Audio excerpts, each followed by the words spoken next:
살아가면서 참으로 많이 느끼고 또 뼈저리게 경험하는 감정 중 하나가 바로 두려움이라는 감정입니다. 건강의 문제, 자녀들의 장래 문제, 예측할 수 없는 경제 상황 속에서 우리는 본능적으로 두려움의 시간을 살아가는 그런 연약한 존재들입니다. 그렇다면 성도 여러분, 우리는 이 험난하고 불확실한 시대를 어떻게 살아가야 하겠습니까? 오늘 우리가 읽은 요한복음 9장의 말씀은 평생을 깊은 두려움과 어둠 속에 살았던 한 사람이 어떻게 당대 최고의 권력자들 앞에서 그토록 강하고 담대한 사람으로 변화될 수 있었는지를 우리에게 보여주고 있습니다. 오늘 이 말씀을 통하여 모든 두려움을 끊어내고 진리 안에서 자유함을 누리는 참된 은혜의 시간이 되기를 소망합니다. 오늘 본문에 보면 나면서부터 앞을 보지 못하는 한 사람이 등장합니다. 이 본문을 보면서 제가 예전에 만났던 한 분이 생각이 났습니다. 제가 예전에 다니던 교회에 앞을 보지 못하는 시각장애인 남자 집사님이 한 분 계셨습니다. 나이는 50대 정도 되셨는데 참으로 성실하게 살아가시는 분이셨습니다. 아침이 되면 아내 집사님은 직장으로 출근을 하시고 이 남편 집사님도 지팡이를 짚고 당신의 일터로 출근을 하셨습니다. 이 집사님은 동네의 작은 상가 건물 3층에서 안마 시술소를 운영하셨습니다. 솜씨가 좋으셔서 교인분들도 많이 이용하셨습니다. 하루는 저도 이 마사지를 받으러 갔습니다. 상가 3층으로 올라가 집사님의 가게에 갔는데 출입문이 닫혀 있었습니다. 그래서 집사님께 전화를 하고 신분을 확인하고 그때서야 집사님이 문을 열어주셨습니다. 이곳은 예약제로만 운영되는데 항상 문을 잠궈 놓았습니다. 이전에는 문을 항상 열어 놓았는데 손님들이 그렇게 오면은 개중에 집사님이 앞을 전혀 못 보신다는 사실을 알고 몰래 가게에 있는 물건을 훔쳐가기도 하였습니다. 또는 10,000원짜리 지폐 크기에 아무 종이나 손에 쥐어주고 도망가는 일도 종종 있었다고 합니다. 이런 일을 몇 번 겪고 나서는 무조건 전화로 미리 예약한 사람만 손님을 받고 문도 늘 잠가두고 예약한 사람이 와서 전화를 하면 그때서야 문을 열어주게 되었습니다. 이 이야기를 들으면서 앞을 보지 못하는 사람이 이 세상을 살아간다는 것은 단순히 눈이 불편하다는 그런 차원을 넘어서서 보통 사람들보다 그 삶이 훨씬 더 험악하고 인생을 살아내는 난이도가 높다는 사실을 알게 되었습니다. 언제 누가 나를 속일지 모른다는 그 불안감, 세상이 나를 이용할 수 있다는 그 공포심 때문에 스스로 문을 잠그고 두려움 속에서 살아가야 합니다. 한평생 주눅이 든 인생이 되는 것입니다. 오늘 본문의 이 시각장애인 역시 평생을 주눅든 마음과 험난한 삶의 무게를 짊어지고 살았던 사람입니다. 그때 당시에 시각장애인은 지금보다 훨씬 더 힘들었겠지요. 심지어 사회적 인식도 야속했습니다. 34절 말씀에 보면 이 종교 지도자들이 맹인에게 네가 온전히 죄 가운데서 나서라고 말합니다. 당시에 장애를 가진 것이 죄 때문이라는 인식이 있었습니다. 평생을 사회 속에서 눈치 보며 주눅들어 살아온 인생입니다. 그런데 평생 구걸하며 살았던 이 사람이 지금 유대사회 권력기관인 공회 한가운데 끌려와 있습니다. 자신을 둘러싼 바리새인들, 당장이라도 죽일 듯이 몰아세우는 분위기와 종교 지도자들의 성난 표정을 이 사람은 온몸으로 감지하고 있었을 것입니다. 평범한 사람이라도 주눅이 들 만한 상황입니다. 사람은 본래 환경에 지대한 영향을 받는 동물입니다.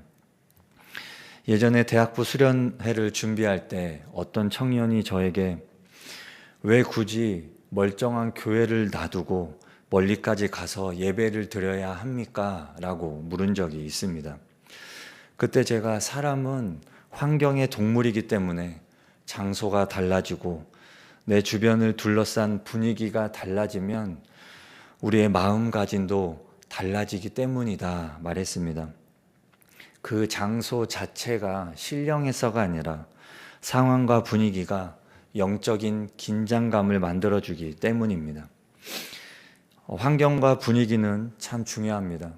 우리의 뇌는 특정한 장소와 그 장소에서 하는 행동을 강하게 연결하는 습성이 있습니다.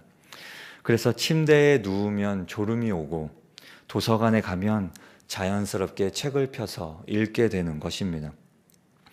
일상의 근심이 가득한 장소를 벗어나 수련회나 기도원이라는 특별한 공간에 가는 것만으로도 우리의 뇌가 받아들이는 것이 달라지게 됩니다.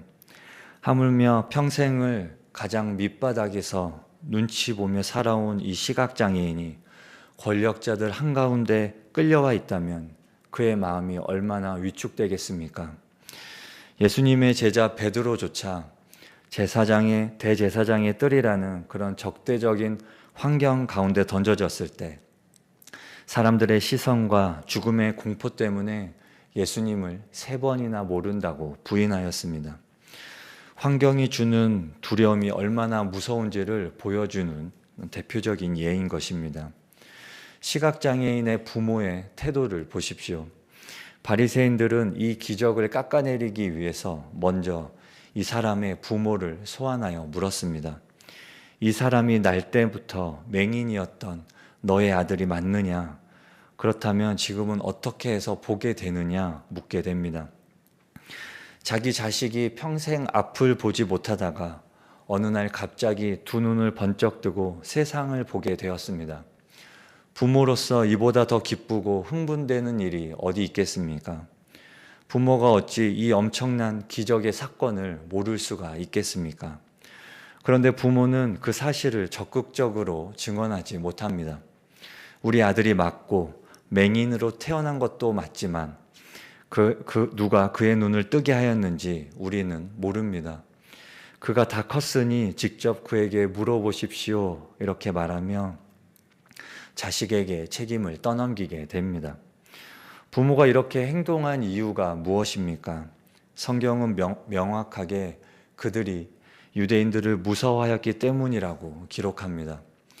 그때 당시 종교 지도자들은 누구든지 예수를 그리스도로 시인하는 자는 회당에서 출교하기로 결의해 놓은 상태입니다. 유대 사회에서 출교라는 것은 단순히 종교적 징계를 넘어서서 사회적 매장이며 고립을 의미합니다. 부모는 자신의 생존을 위협하는 출교 앞에서 모른 척한 것입니다. 이것이 위압적인 환경 앞에 서 있을 때 이 연약한 인간의 본능적인 모습입니다. 그런데 여러분, 평생을 주눅든 채로 살아온 이 시각장애인의 태도를 보십시오. 그는 오히려 전혀 기죽지 않고 담대한 목소리로 이야기합니다. 도대체 어떻게 이토록 당당할 수 있었을까요? 이 시각장애인이 두려움을 이길 수 있었던 비밀은 바로 그가 진리이신 예수님을 만났고 그분을 점점 더 깊이 이해하고 알아가고 있었기 때문입니다.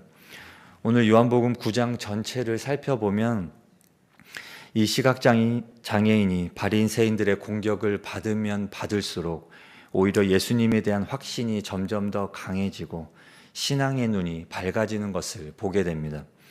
처음 11절에서 이웃 사람들이 내 눈을 뜨게 했느냐고, 누가 내 눈을 뜨게 했느냐고 물어보았을 때 그는 단순히 예수라 하는 그 사람이라고 대답합니다. 그에게 예수님은 그저 능력 있는 한 사람이었습니다. 그런데 바리새인들에게 첫 번째로 끌려가 신문 받을 때 17절에서 그는 예수님을 한 단계 높여 고백합니다. 그는 선지자니이다. 이렇게 말합니다.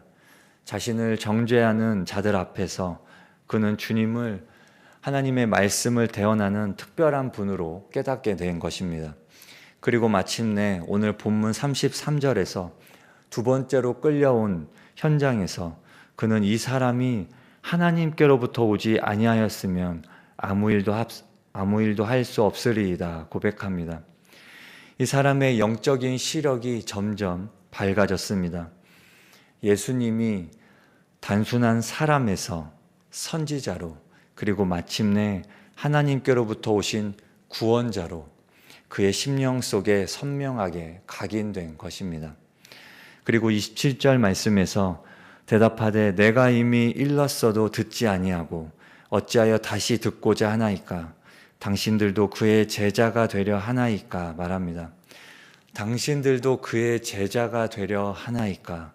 이 말 속에는 당신들이 아무리 모세의 제자라 자랑할지라도 진짜 주인은 예수님이라는 고백입니다. 평생을 거지로 무시당하며 주눅들어 살아온 시각장애인이 당대 최고의 권력자들 앞에서 진리를 선포하고 있습니다. 어떻게 이런 기적이 가능합니까? 바로 진리이신 예수님을 온전히 만났기 때문입니다.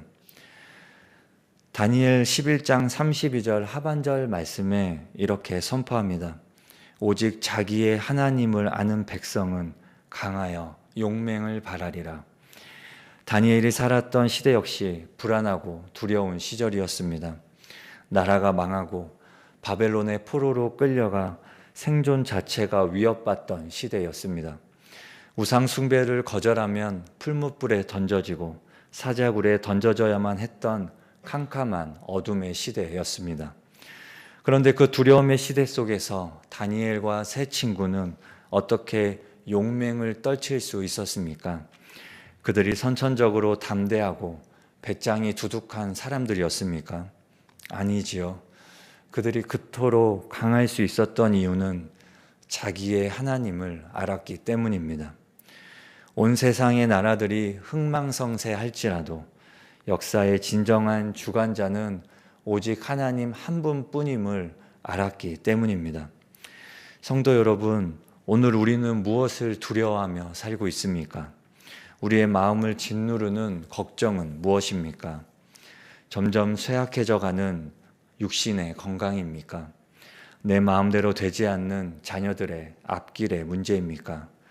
아니면 언제 닥칠지 모르는 나의 노후와 경제적인 문제입니까? 세상 사람들은 이런 문제들이 닥쳐오면 두려움에 사로잡혀 버립니다. 그러나 우리는 어떻게 이 문제들을 이기며 살아갈 수 있겠습니까? 내 안에 숨겨진 어떤 인간적인 용기와 지혜를 짜내는 것으로 이 두려움을 이길 수 없습니다. 우리의 두려움을 이길 수 있는 유일한 길은 우리의 하나님을 아는 것입니다. 나를 위하여 십자가에서 죽으시고 부활하신 예수 그리스도를 매일매일 내 삶 속에서 깊이 만나고 알아가는 것입니다. 예수님이 크게 보이면 됩니다. 세상보다, 내 안의 두려움보다 예수님이 크게 보이면 이 두려움을 넘어갈 수 있는 것입니다. 오늘 요한복음 9장의 시각장애인이었던 사람은 육신의 눈만 뜬 것이 아니었습니다. 그는 세상의 위협과 두려움 속에서 예수님을 선명하게 발견하는 영적인 눈을 떴습니다. 우리 또한 이 영적인 눈을 뜨기를 소망합니다. 마음에 두려움이 있고 주눅 들어 있는 우리의 삶에 하나님을 깊이 알아가기를 소망합니다. 그래서 이 세상 속에서 담대함으로 살아가는 저와 여러분 되시기를 축복합니다. 우리 함께 주기도문 하겠습니다. 하늘에 계신 우리 아버지, 아버지의 이름을 거룩하게 하시며 아버지의 나라가 오게 하시며 아버지의 뜻이 하늘에서와 같이 땅에서도 이루어지게 하소서. 오늘 우리에게 일용할 양식을 주시고 우리가 우리에게 잘못한 사람을 용서하여 준 것 같이 우리 죄를 용서하여 주시고 우리를 시험에 빠지지 않게 하시고 악에서 구하소서. 나라와 권능과 영광이 영원히 아버지의 것입니다. 아멘. 우리 함께 주기도 우리 함께